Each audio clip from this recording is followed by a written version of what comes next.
Python Python एक ऐसा language है, इसे सीखना सबसे आसान है।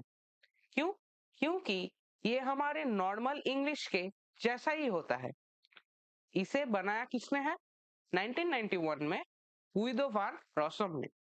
ये बहुत ही सिंपल लेकिन हाई लेवल लैंग्वेज है जो हम लोग मल्टीपर्पस प्रोग्रामिंग के लिए आज यूज कर सकते हैं। तो चलिए शुरू करते हैं, कैसे पाइथन को अपने कंप्यूटर के अंदर सेटअप कर सकते हैं और उसके ऊपर कोड लिख सकते हैं इससे। तो पहले पाइथन को डाउनलोड करने के लिए हम लोग आ जाएंगे क्रोम में। क्रोम को ओपन करने के बाद हम लोग यहाँ पर सिंपली सर्च करेंगे पाइथन।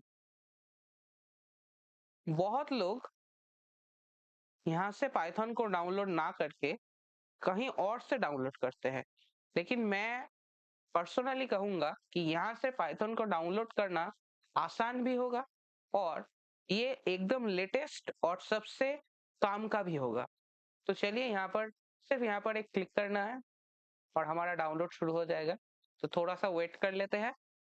डाउनलोड हो जाने के बाद यहाँ पर आप लोग फाइल मैनेजर में इसे ओपन कर सकते हैं या फिर यहाँ पर सिर्फ एक क्लिक करके ये डाउनलोड होना स्टार्ट हो जाएगा।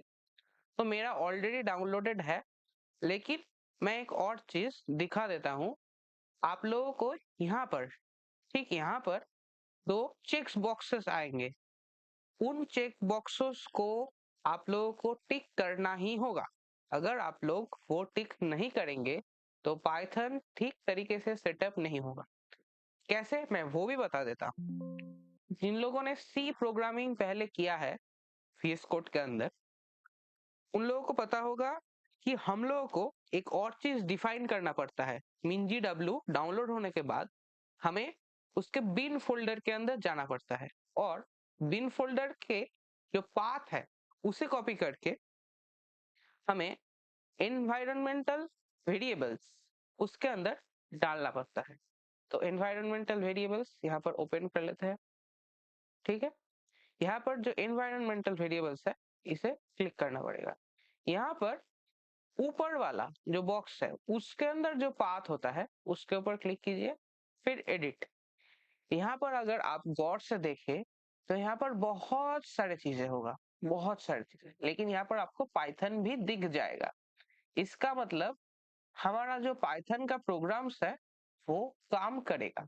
ठीक है, और यहाँ पर देख ही सकते हैं मेरा सी का भी MinGW का बिन का जो मैंने पहले ही बताया था वो भी है। मतलब यहाँ पर अगर वो चीज आ जाए, पाइथन अगर आ जाए, फिर ये काम करेगा पूरे ग्लोबल। मतलब आपके पास अगर वर्चुअल मशीन भी होगा उसके अंदर भी ये काम करेगा, क्योंकि ये आपके एनवायरमेंटल वेरिएबल्स के अंदर आ चुका है। सो अभी चलते हैं कोड की तरफ, और पहला कोड लिखने से पहले हम लोग कौन सा आईडी यूज करने वाले हैं वो भी देख लेते हैं। हम लोग सिंपली VS कोड यूज करेंगे क्योंकि ये सबसे पॉपुलर है और इसे तो डाउनलोड करना एकदम आसान। तो अभी VS कोड को ओपन कर लेते हैं। हमारा VS कोड ओपन हो चुका है और अब इसके अंदर मैंने ये पहले से ही एक फोल्डर बनाया हुआ था, इसे ड्रैग एंड ड्रॉप कर देंगे। इससे क्या होगा, ये फोल्डर यहाँ पर ओपन हो जाएगा। इसके अलावा भी हम लोग बहुत कुछ कर सकते हैं। शिफ्ट राइट क्लिक कर सकते हैं, उसके बाद ओपन इन VS कोड कर सकते हैं, लेकिन अभी के लिए हम लोग यही करते हैं। ठीक है, उसके बाद यहाँ पर एक न्यू फोल्डर बनाते हैं। पाइथन के अंदर हम लोगों का जो फोल्डर का एक्सटेंशन का नेम होता है, मतलब जैसे PDF के अंदर डॉट PDF होता है, डॉक्स के अंदर डॉट DOCX होता है, हम लोग जब एक्सेल का कोई शीट बनाते हैं वहां पर XLS होता है और बहुत सारी चीजें होता है, PNG, JPG। उसके तरह ही पाइथन का कोई भी फाइल पहचानने का सबसे अच्छा तरीका लास्ट में होता है .py।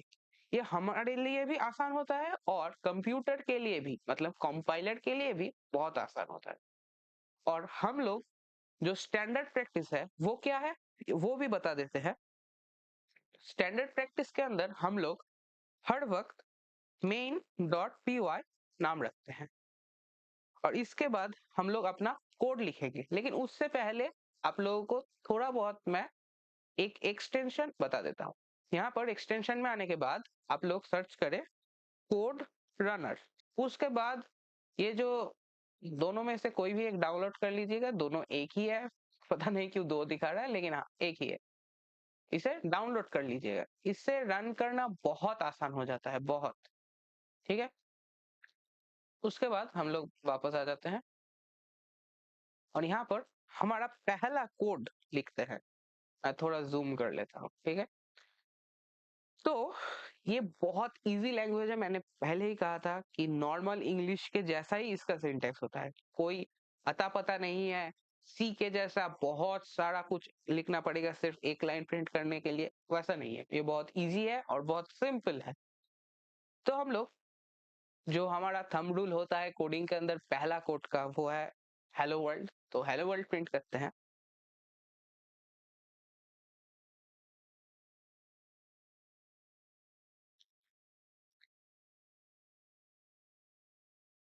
उसके बाद हमें यहाँ पर एक सेव करना बनता है, ठीक है। क्योंकि अगर हम लोग फाइल सेव ना करें, यहाँ पर एक व्हाइट डॉट आ जाता है, मैं यहाँ पर दिखा देता हूँ। मैं इसे सेव करता हूँ, उसके बाद यहाँ पर आने के बाद आप लोग देख सकते हैं यहाँ पर एक व्हाइट डॉट आ जाता है, ठीक है। इसका मतलब फाइल सेव नहीं हुआ है। अगर आप लोग फाइल ना सेव करके इसे करें तो ये काम नहीं करेगा, ठीक है। तो यहाँ पर हम लोग सेव कर लेते हैं और ठीक इस कोने में आप लोग देख सकते हैं यहाँ पर एक छोटा सा रन कोड करके, इसे हम लोग यूज करेंगे। मैं थोड़ा सा जूम कर दिया, इसे क्लिक करते हैं और देख सकते हैं यहाँ पर हेलो वर्ल्ड थोड़ा सा इधर उधर हो गया, लेकिन हाँ। और हाँ, एक और शॉर्टकट है इसे काम करने के लिए, कंट्रोल ऑल्ट इन। इससे ये एक बार में हो जाता है। लेकिन हाँ, पहले जब इसे आप लोग डाउनलोड करेंगे, कॉन्फ़िगरेशन नहीं करा होगा इस कोड रनर का, तो जो रन होगा वो पाइथन टर्मिनल में ना होके आउटपुट के अंदर होगा, ठीक है। सो ये थोड़ा बहुत प्रॉब्लम आपको फेस करना पड़ेगा, लेकिन मैं उसका सेटिंग भी बता देता हूँ। यहाँ पर कोने में जो सेटिंग्स है वहां पर आ जाइए। इसके बाद सेटिंग्स, यहाँ पर आकर कोड रनर सर्च कर लीजिए फिर से। उसके बाद रन कोड कॉन्फ़िगरेशन पर क्लिक कर दीजिए। उसके बाद यहाँ पर थोड़ा बहुत स्क्रॉल करना पड़ेगा हमें। स्क्रॉल करने के बाद यहाँ पर आप देख सकते हैं रन इन टर्मिनल, इसे टिक कर दीजिए। इसे टिक करने के बाद आपका जो फाइल है वो कंट्रोल ऑल्ट और इन दबाने के बाद हर वक्त, या फिर यहाँ पर क्लिक करने के बाद भी हर वक्त टर्मिनल के अंदर ओपन होगा। तो यही था हमारा पहला वीडियो। नेक्स्ट जो वीडियो आएगा वो बहुत जल्दी मैं लाने की कोशिश करूंगा, लेकिन हाँ, प्लीज इस सीरीज को सपोर्ट कीजिएगा। और एक बात और, सीरीज के अंदर जो भी मैं कोड दूंगा उसका लिंक, सोर्स कोड एंड उसके ऊपर जो नोट्स होगा वो आप लोगों को मिल जाएगा डिस्क्रिप्शन में। Thanks for watching, bye bye.